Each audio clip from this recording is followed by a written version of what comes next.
13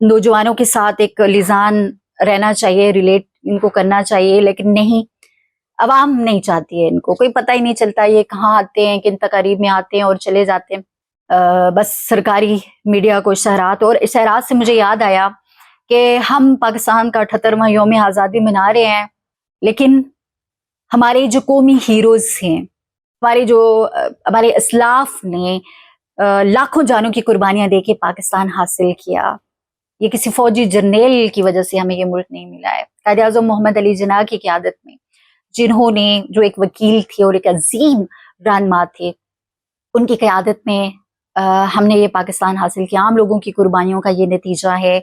لیکن انگریزوں سے آزادی حاصل کرنے کے بعد ہم انگریزوں کے غلاموں کے غلام بن گئے، اور پچھلے 78 سالوں سے پاکستان کے اوپر مخصوص خاندانوں کا قبضہ ہے، اور یہ جو مافیا ہے، یہ جو اشرافیہ ہے، اگر آپ ان کے حالات دیکھیں، ان کی نسلیں تک سدھر گئی ہیں، ان کے بچے ملک سے باہر تعلیم حاصل کرتے ہیں، ان کو چھینک بھی آتی ہے تو یہ ملک سے باہر اپنا علاج کرواتے ہیں، ان کی جائیدادیں ملک سے باہر ہے پاکستان کے اندر ان کا تو صرف یا تو یہ جنازے دفنانے کے لیے بھیجتے ہیں اپنے رشتہ داروں کو، یا پھر پاکستان کے اوپر یہ حکمرانی اور ناجائز تسلط اور قبضہ جمانے کے لیے ہی پاکستان کے اندر آتے ہیں۔ آج تک 78 سالوں میں پاکستان کے اندر جرنیل، ججز، بیوروکریٹس اور یہ شریف خاندان، زرداری خاندان، ان کی نسلیں، آپ دیکھیں نسل در نسل جو ہے یہ حکومتیں کرتے آئے، اور یہ سارا جو نظام ہے انہوں نے جکڑ کے رکھا ہوا ہے، یرغمال بنا کے رکھا ہوا ہے پورے ملک کا اس وقت نظام، اور 24 کروڑ عوام کا جو مستقبل ہے وہ اس وقت غیر محفوظ ہاتھوں کے اندر ہے، کیونکہ پاکستان ایک آئین کے تحت بنا تھا، اور یہ کہا گیا تھا کہ آئین سپریم ہوگا، ہر ادارہ، کوئی بھی شخصیت آئین کو سپریم مانتے ہوئے اپنی آئینی حدود میں رہ کر کام کرے گا۔ لیکن اس وقت پاکستان کے اندر آئین، جمہوریت، پارلیمنٹ کا بھی کوئی وجود نہیں ہے، سب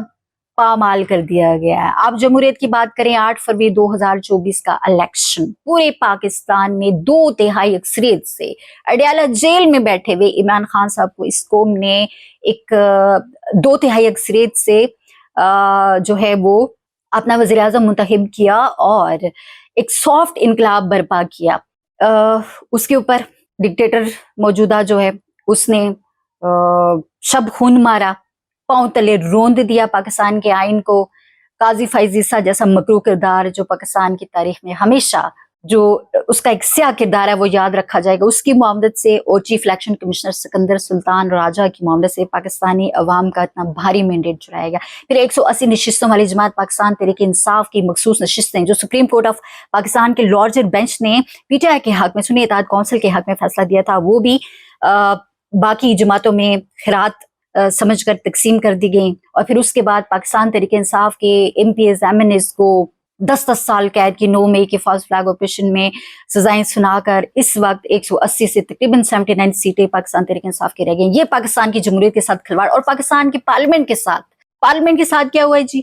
کہ پاکستان کی تاریخ میں پہلی بار ایسا ہوا کہ نامعلوم افراد پارلیمنٹ کے اندر گھسے،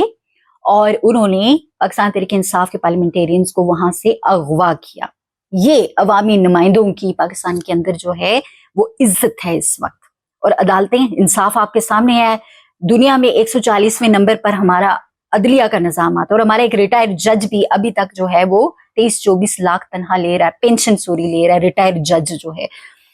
تو پاکستان کی آزادی حقیقی معنوں میں دیکھیں، آزادی صرف سرحدوں کی آزادی کی حد تک محدود نہیں کی جا سکتی۔ جغرافیائی لحاظ سے آپ آزاد ہیں تو آپ صرف آزاد نہیں، آزادی اظہار رائے آپ کا احتجاج کا بنیادی جو حق ہے، اور اس کے علاوہ جو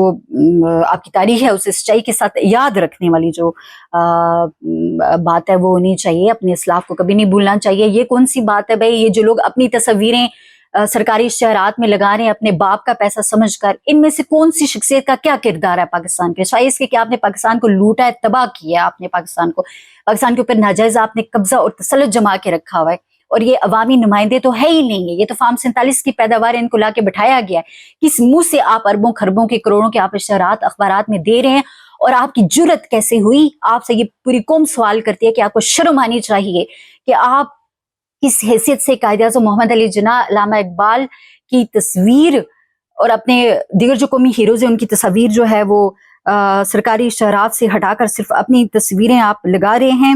یہ کوئی طریقہ جو ہے نہیں ہے۔ اور اسی طرح سے جی پاکستان کے آپ کو پتہ ہے خیبر پختونخوا اور بلوچستان کے جو اس وقت حالات ہیں، صرف پنجاب ہی تو پاکستان نہیں ہے، پاکستان تو چاروں صوبوں کا خوبصورت ایک گلدستہ ہے۔ بلوچستان کا صوبہ جہاں گورنمنٹ کی ریاست کی کوئی ریٹ نہیں ہے، وہاں قدرتی وسائل ہیں، خربوں ڈالرز کا سونا، تانبا، معدنیات ہیں، اس لیے وہاں پر دہشت گردی ہے وہ کنٹرول نہیں کی جا رہی، بلکہ خیبر پختونخوا پشتونوں کا خون بہایا جا رہا ہے، خون کی ندیاں وہاں پہ بہائی جا رہی ہیں، وہاں پہ جو ملٹری آپریشن جاری ہے